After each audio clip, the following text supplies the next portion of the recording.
Midi CCFM, présenté par Augustin Tapé.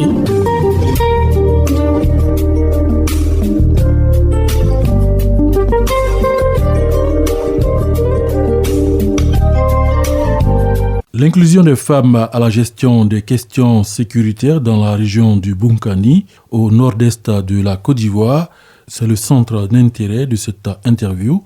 Nous recevons Nathalie Kwaku, présidente de l'ONG Vivre sans violence, pour parler d'un projet qui sera implémenté dans les 4 départements du Bunkani, notamment à Nassian, Doropo, Téni et Bouna.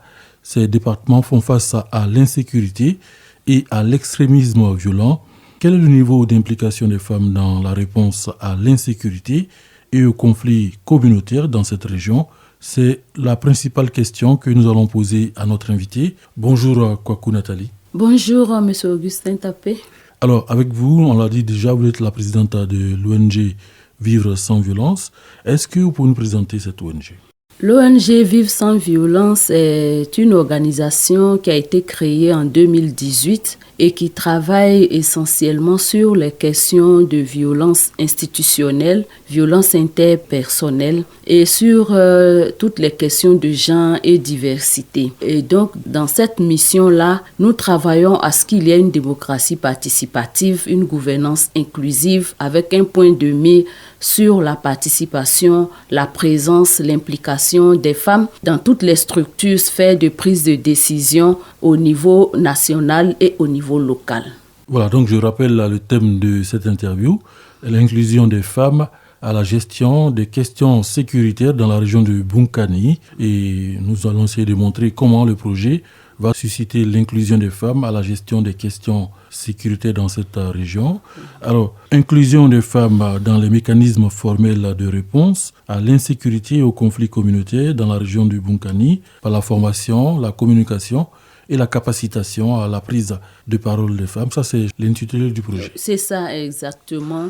Vous savez, quand on écrit les projets, on doit être aussi précise, donner les détails pour que tout de suite on capte quel est ce projet et où est-ce que ce projet va. Et donc, quand vous voyez bien, inclure les femmes dans les mécanismes formels. Les mécanismes formels, ce sont des structures, des cadres de concertation, des cadres de prise de décision qui sont mis en place au niveau local par le gouvernement au fin de répondre à un certain nombre de préoccupations.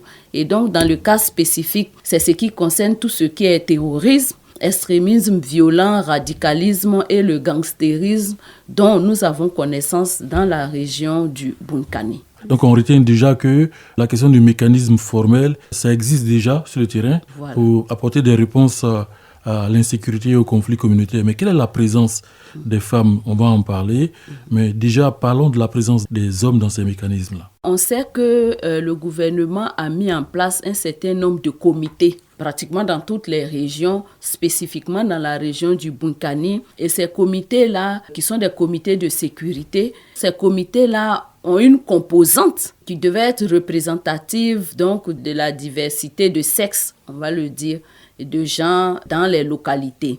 Et nous savons qu'à cause des barrières patriarcales, n'est-ce pas, et des barrières, je dirais, ethno-socio-culturelles en ce qui concerne la présence, la participation des femmes dans un certain nombre de structures, de mécanismes ou de cadres de concertation, les hommes sont plus nombreux dans ces mécanismes-là. Et compte tenu du contexte qui est assez spécifique pour le Bunkani, qui est que c'est une société fortement patriarcale, il est difficile pour les femmes de participer à ce genre de mécanisme. Et donc, nous souhaitons, à travers ce projet-là, susciter l'intérêt des autorités locales, mais aussi des autorités étatiques, à pouvoir impliquer donc les femmes dans ces mécanismes, tout simplement parce que les femmes sont de façon disproportionnelle victimes de l'insécurité, du terrorisme, de tous ces maux qui minent donc la question sécuritaire, que ce soit dans le Bunkani, mais dans toutes les zones nord et autres. Et donc, parce qu'elles sont plus victimes, il est important qu'on entende leur voix. Et donc, c'est pour permettre aux femmes de parler de leurs ressentis, mais aussi de proposer des solutions et certainement de contribuer à une gestion plus optimale de la sécurité et surtout à travailler sur les aspects prévention parce que c'est elles qui sont, on va dire, les Anglais disent en front line, c'est elles qui sont plus dans le commerce transfrontalier, par exemple. C'est elles qui vont au champ, c'est elles qui sont donc plus au contact des zones où il y a l'insécurité. Et donc, elles sont susceptibles aussi de contribuer à trouver des solutions pour pouvoir gérer de façon optimale toutes ces questions sécuritaires. Alors, pour nous, les spécialistes de genre, on retient une dimension genre, prise en compte du genre dans ce projet. Exactement, c'est extrêmement important et ce projet-là est focus justement genre. Donc, on ira sur le terrain pour voir exactement qu'est-ce qu'il en est de la présence des femmes dans ces mécanismes-là et qu'est-ce qui peut être fait. Quelles sont les dispositions d'esprit, de mentalité, mais aussi institutionnelles qui puissent permettre donc à inclure ces femmes dans ces mécanismes-là. Mais aussi, on est conscient que les femmes ont des écarts à combler en termes de communication, en termes même d'information, en termes de formation. C'est pourquoi nous mettons l'accent sur la formation, la capacitation, l'empowerment. Donc, donner toutes les informations aux femmes sur tout ce qui est terrorisme, sécurité, extrémisme violent, radicalisme, pour qu'elles puissent avoir les clés pour comprendre le phénomène et pour détecter les signaux. Ça, c'est extrêmement important. Et ensuite, on va les former sur la communication orale pour que, comme elles n'ont pas la possibilité de s'asseoir autour d'une table avec les autorités, la chefferie et tout pour échanger sur ces questions, donc au travers d'émissions radio, elles pourront porter leur voix. Venons-en à l'objectif véritable de ce projet. L'objectif véritable, c'est vraiment d'abord, montrer aux femmes qu'elles aussi, elles peuvent parler de questions de sécurité. Montrer aux femmes qu'elles ont la capacité de donner des solutions et puis former ces femmes-là justement à pouvoir révéler en elles cette capacité de pouvoir porter leur voix. Et ensuite, faire le plaidoyer auprès des autorités locales, mais au niveau national, pour inclure évidemment ces femmes-là, donc faciliter leur participation à ces discussions, à ces conversations autour de la question sécuritaire sur le plan formel. Alors, quelle est la durée du projet avant qu'on ne parle des activités? Combien de temps va durer l'implémentation de ce projet? Donc, le projet court de cette année 2023 à février 2025. Voilà. Et donc, les activités vont se tenir sur 18 et tout ça. Donc, nous avons 18 mois d'activités pleines à réaliser dans la région du Bunkani. Quels sont les lieux qui ont été choisis? Je l'ai dit plus ou moins en entrée, mais on peut revenir là-dessus. C'est Bunkani, c'est grand, mais il y a combien de départements? Voilà. Le Bunkani, comme vous avez dit, il y a 4 départements, les 4 départements du Bunkani. Donc, d'abord Bouna, ensuite Doropo, Nassian et Téini. Voilà, donc c'est les 4 départements. Et dans ces 4 départements, nous allons identifier 25 femmes qui sont soit des leaders d'associations, des leaders d'opinion, mais également des femmes lambda qui sont dans des villages situés aux frontières, qui elles aussi rencontrent tous ces problèmes-là. Donc on va essayer de genrer, comme on le dit, mais en termes de diversité, d'âge, ça sera les femmes de 18 jusqu'à 60-65 ans.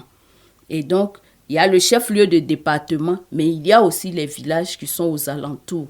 Donc, en tout, 25 femmes par département, ça fait 100 femmes qui sont concernées par ce projet-là. Vous l'avez dit, le mode de sélection, vous allez planter votre sélection, n'est-ce pas, dans les ONG qui sont sur place, les associations? Exactement, on a pris contact avec des associations, des ONG qui sont dans les 4 départements. Et donc, aujourd'hui même, il y a la mission de prospection est en train de partir pour rencontrer toutes ces femmes-là. Et donc, évidemment, la mission ira d'abord dans les préfectures pour rencontrer le corps préfectoral, pour les informer. Ensuite, les collectivités locales, mairies, conseils régionaux. Et enfin, on rencontrera les femmes. mais aussi les leaders religieux, parce qu'il faut dire que dans le cadre de ce projet, et comme le Bunkani est une zone spéciale pour nous, en termes de, comme je l'ai dit tout à l'heure, culture patriarcale et de normes culturelles assez rigides, face à la participation des femmes, nous avons établi une convention de collaboration avec l'association interreligieuse là, pour la paix et le développement dirigée par l'imam Dramé Moussa.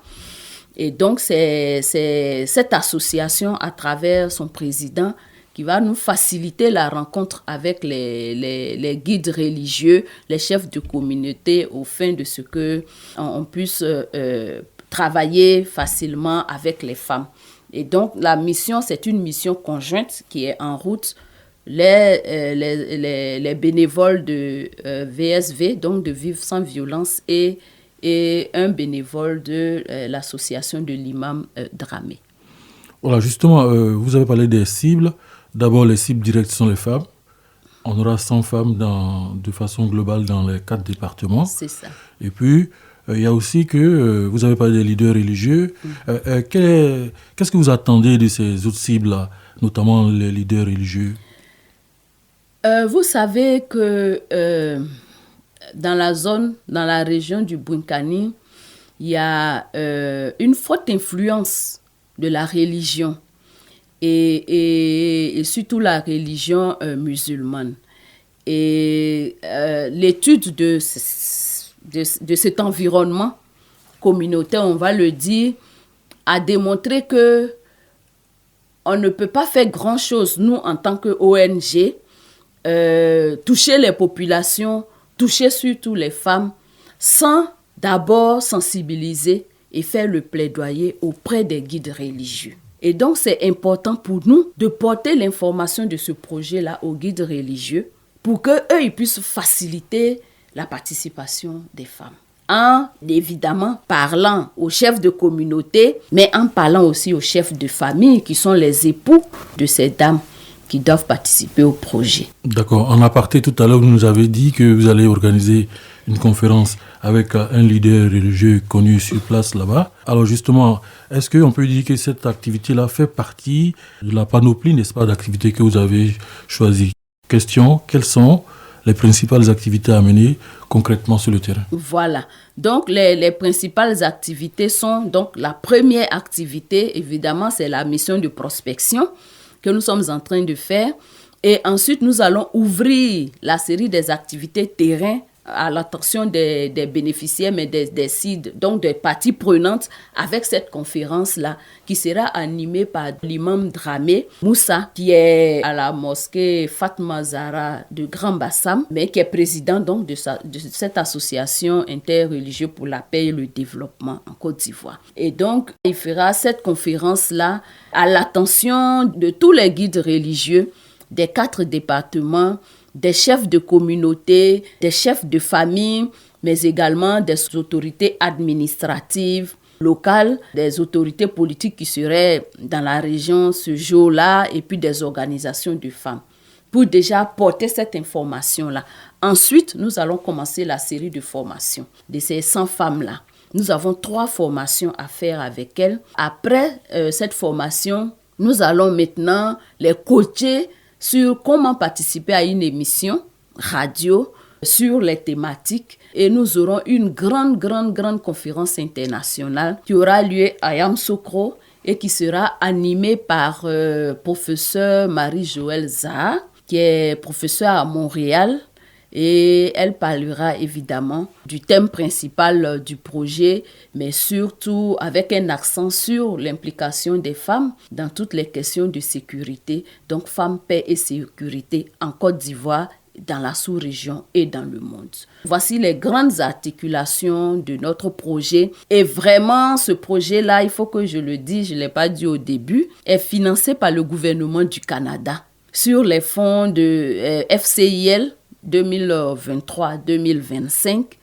Et c'est un grand appui parce que on voulait vraiment travailler sur ces questions-là de sécurité et il était un peu difficile d'avoir des ressources pour le faire. Et là, maintenant, on a pu obtenir ce projet et nous en sommes très, très, très heureux. Nous allons vers la fin de cette interview. Vous avez parlé des cibles tout à l'heure. On revient, tout ce travail sera fait en termes de documentation et puis en termes de plaidoyer. Comment ça va se passer après? Pendant que les activités se déroulent sur le terrain, avec la formation des femmes et tout, nous, au niveau central ici, nous allons monter notre document de plaidoyer que nous sommes en train de finaliser et parcourir les ministères, mais aussi les agences du système des Nations Unies pour que dans peut-être l'évaluation de tous ces mécanismes de gestion de l'insécurité, de la sécurité et des questions sécuritaires même au niveau local et pour aller à une prochaine étape de voir la possibilité de pouvoir inclure les femmes de façon efficace dans ces mécanismes-là et de pouvoir participer aussi à la conférence internationale que nous voulons organiser à Yamoussoukro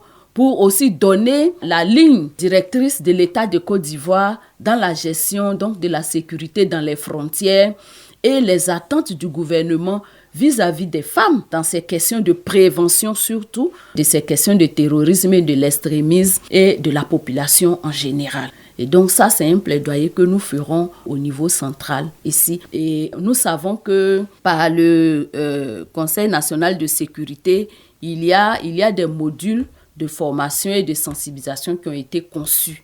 Et donc notre plaidoyer aussi ira à l'encontre du Conseil pour qu'on puisse avoir une personne ressource pour évidemment aller informer les populations, mais former les femmes sur ces questions sécuritaires et le dispositif qui est mis en place par l'État de Côte d'Ivoire pour donner une réponse. Alors, quel est votre message aux femmes qui vont vous écouter de façon générale et puis de façon particulière les femmes du Bunkani? Voilà. Mon message aux femmes, c'est que nous sommes capables de pouvoir interagir sur toutes les questions de sécurité parce que ça nous concerne et nous avons de l'intelligence et parce que nous sommes confrontés à des situations d'insécurité, alors nous avons certainement des solutions, des pistes de solutions à proposer et au gouvernement, mais également à nos autorités au niveau local.